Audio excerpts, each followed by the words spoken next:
fêter une unité, pourtant il y a la guerre à un côté. Est-ce que c'est normal là? Est-ce que c'est normal? Que, ça veut dire que tu fais un fête dans ta maison, pourtant deux tes enfants bagarrent dehors. Ça veut dire que tu es un mauvais papa? Dans le discours du 6 mai, Ahidjo dit clairement, et je vais vous dire que 1972 aussi est un moment de l'histoire, parce qu'Ahidjo, en fusion Ernest Ouandié en 1971, considérait que l'aile de l'opposition est totalement effacée. Et donc maintenant on peut revenir à ce qu'on avait comme projet et qui était un peu plus ou moins ralenti par ses opposants de basse classe. Il faut d'abord appeler tes deux enfants, régler le problème, et maintenant nous tous on mange sur la table. Ça fait 7 ans. Il y a la guerre, serious war chez nous là-bas. On tire les militaires, les gendarmes, on tire les civils, on tire les mamans qui partent au champ. Ça veut dire qu'il y a des milliers de gens morts, millions de déplacés. Et vous faites quelle unité? Ça fait honte de nous. Pourquoi nous, dans le sud-ouest et le nord-ouest, il y a la colère dans nos cœurs. Parce que quand on regarde comment le pays, le président et son gouvernement restent tranquilles et moites, et les gens meurent là-bas chaque jour. Vous croyez que demain, on va accepter, on va rester tranquille? Il faut faire attention. Il faut faire attention. À l'occasion de la célébration de la 52e édition de la fête de l'unité nationale du Cameroun, je crois qu'il est plus important maintenant, plus que jamais, de profiter de cette occasion pour apprendre la vraie histoire du Cameroun à son peuple, autrement dit à sa jeunesse. Cette histoire qui devrait même être apprise ou alors insérée dans le programme scolaire pour permettre à cette jeunesse-là de maîtriser et de mieux comprendre l'histoire de son pays et pouvoir prendre des positions en toute conscience. Parce qu'aujourd'hui, beaucoup prennent des positions à tort ou à raison, sans pouvoir comprendre vraiment les fondamentaux du problème, la source du problème. Puisque certains disent même que c'est un problème qui date depuis 2016, qui fait 7 ans aujourd'hui, avec plus de 6 000 morts, avec plus de 700 000 déplacés et tout ça là. Oui, c'est vrai que ça a pris de l'ampleur depuis 2016, mais c'est un problème qui dure aujourd'hui depuis plus de 130 ans, d'après l'histoire. Donc je vais inviter certains jeunes conscients de pouvoir suivre les historiens tels que le docteur Chouankap. Malheureusement, je n'aurai pas suffisamment de temps ici pour étaler toute l'histoire du Cameroun. Parce que c'est une histoire qui date depuis 1916. Pendant que l'Allemagne est en train de perdre la guerre, le territoire camerounais qui mesurait à l'époque, qui avait une superficie de presque 800 km², est récupéré entre les mains de l'Allemagne et divisé en deux. Une partie pour la France et une partie pour la Grande-Bretagne, c'est-à-dire l'Angleterre. D'où le Cameroun anglophone et le Cameroun francophone. Mais il faut rappeler qu'avant ça, le Cameroun était uni, il n'y avait pas d'anglophone, il n'y avait pas de francophone. Le Cameroun était un. Les Camerounais sont unis longtemps avant le 20 mai 1972. Si on remonte l'histoire, nous étions unis avant la colonisation. La colonisation est venue diviser le Cameroun en deux parties. Une partie confiée à l'Angleterre, l'autre à la France. Si le Cameroun a été récupéré entre les mains des Allemands, ça veut dire que le Cameroun a été une possession allemande ou alors a été considéré comme une colonie allemande. Parce que vous vous rappelez du traité germano-douala qui fut signé en 1884. D'ailleurs, le professeur Jean Baebeck va un peu étayer à ce qui concerne cette partie-là. Et je vous reviens après. Écoutez. Commencé en 1914, la deuxième guerre mondiale. L'Allemagne est en train de perdre. On arrête donc l'Allemagne. Le Cameroun entre la main de l'Allemagne et on le divise en deux morceaux. On donne un morceau au britannique et un morceau au français. C'est de là que la division commence. Ah oui. Ok. On reste ainsi divisé jusqu'à 1948. Qu'est-ce qui se passe en 1948? Ce qui se passe en 1948, c'est que les pères fondateurs que le ministre Ngoï a cités prennent conscience. Ils disent qu'il leur faut 3 choses. La première, c'est la réunification. C'est là que le débat commence. D'accord? Ils ont pensé la réunification. Et tous les Camerounais sont d'accord sur ce projet, jusqu'en 1956. D'accord? Mouna, Ndele est dans un parti néocolonialiste. Mais il est d'accord avec le projet. C'est pourquoi j'arrête en 56. 48, 56, nous tous on est d'accord avec ce que les pères fondateurs ont élaboré. C'est-à-dire qu'il faut d'abord se réunir, revenir comme on était avec les Allemands. Avant l'indépendance.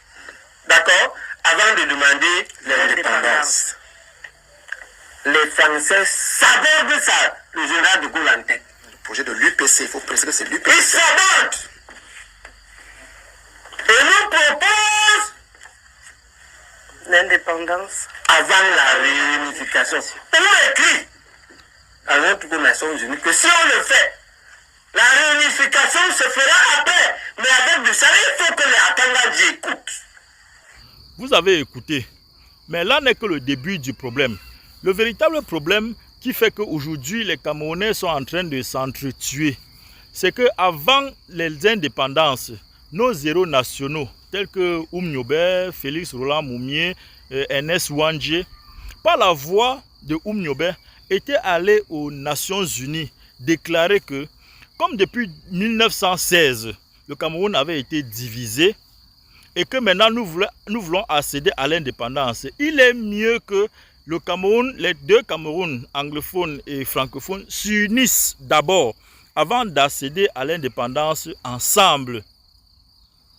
Là, ce serait mieux. Mais sinon, si c'est l'inverse, si c'est que nous allons d'abord à l'indépendance avant de se réunir après, ce que nous sommes en train de vivre, nous sommes en train de suivre au Nozo aujourd'hui, là, devrait arriver. Ils avaient annoncé ça avant, ça, ces années de 1952, 1953, par là, avant 1960. Et c'est à cause de ça qu'il fut tué, à cause de leur vérité.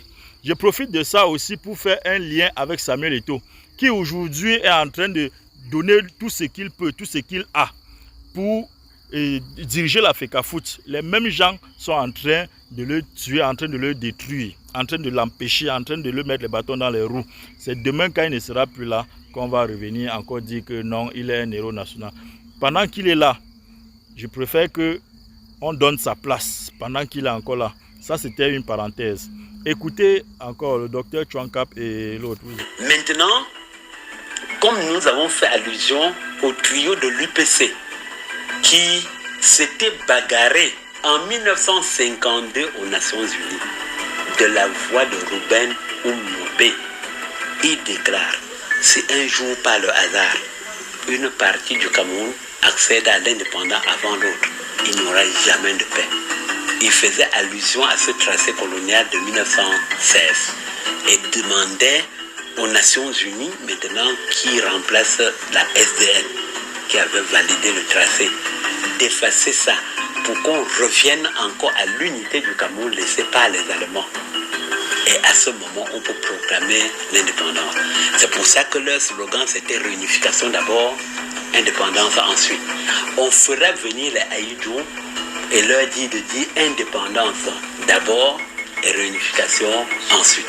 Et maintenant, donc, lorsqu'on rentre de Fombal, c'est tout ça qui constitue la supercherie. Et que condamne donc les grands tenants de l'UPC, qui seront effacés sur le cours de l'histoire. Nous avons cité quelques-uns. Le projet d'État change. D'un État unitaire décentralisé, maintenant vers un État fédéral. C'est là que les problèmes commencent. Mais le colon est comme un sorcier. Ça ne lui suffit pas. Il veut le pétrole de Bakassi là. Il vient encore manipuler Aïdjo. C'est après qu'il se rend compte. En 72, oui, par le référendum, et donc de créer la République unie du Cameroun. Ça a été quoi le déclic? Le mobile est économique. Et ce référendum est suggéré à Amadou Aïdjo par la France. Parce qu'il y a un grand gisement de pétrole qui avait déjà été découvert dans la péninsule de Bakassi.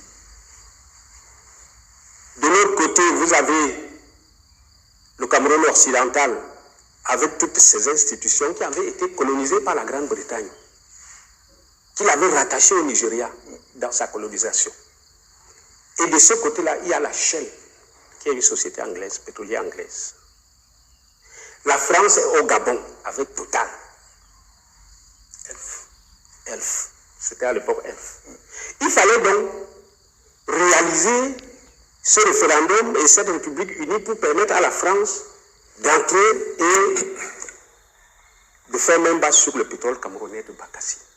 C'est lorsque la France veut exploiter le pétrole qui est dans la zone anglophone que la France propose à Aïdjo, réunir ça pour qu'on puisse exercer partout sans contrainte. Parce que dans le style fédéral, si on exploite un territoire comme ça, au moins une partie des richesses de l'exploitation peuvent rester pour le développement de la région concernée. Et le danger dans tout ça maintenant, c'est que s'ils valident ça, les gars de l'Est vont dire aussi que le bois qui vient de chez nous, le ceci va revendiquer sa part non, et la France n'est pas prête à accepter ça. D'où le maintien au pouvoir des gens qui vont argumenter dans le sens de Cameroun, un est indivisible, et faire brandir le spectre d'une guerre sur des questions intimement profondes qui engagent l'avenir du pays. Vous avez une fois de plus écouté, mais je voudrais profiter de l'occasion encore pour attirer l'attention de mes compatriotes, de mes frères, surtout de cette jeunesse-là, et de ceux qui veulent à tout prix le développement du pays, de l'Afrique ou alors du Cameroun, sans tenir compte de la géopolitique, qu'on s'en fout de la géopolitique, on veut le développement du Cameroun. Il faudrait que vous sachiez que la colonisation est un fait. La néocolonisation, ce sont des faits réels. Ce sont des faits réels. Et puis, on ne peut pas sortir de là sans vraiment pouvoir comprendre ce que c'est et trouver des stratagèmes, des moyens de sortir de là. Beaucoup de pays africains ont compris cela et ont trouvé d'autres moyens pour pouvoir sortir, pour essayer de sortir de cette situation. Mais je voudrais encore attirer l'attention de mes frères, de mes compatriotes camerounais, de rentrer dans leur histoire, de chercher à comprendre l'histoire du Cameroun, afin de mieux maîtriser au moins ce que c'est que la géopolitique et comprendre qu'il ne suffit pas seulement de parler du développement, mais il faut aussi trouver les moyens de sortir de ce colonialisme et de ce néocolonialisme. Angela Merkel a dit à Macron, pendant que Macron bavardait, qu'après tout, je parle de nos eaux, après tout, nous étions là les premiers. Ça veut dire que l'Allemagne a encore leur ficelle sur les intérêts de ce territoire Cameroun. Vous savez que géographiquement, et qui devient un élément de la géopolitique, quand on met le compas pour faire la ronde sur l'Afrique, c'est le Cameroun qui est au centre de l'Afrique. Le Golfe là. Et il a été démontré depuis les Allemands que qui tient le port de Douala tient l'Afrique jusqu'à Djibouti. La ville de Tchang, où j'exerce, a été un champ d'expérimentation au temps des Allemands pour les produits agricoles qu'on allait planter jusqu'au Soudan. Ça veut dire que le regard est exceptionnel sur ce Cameroun.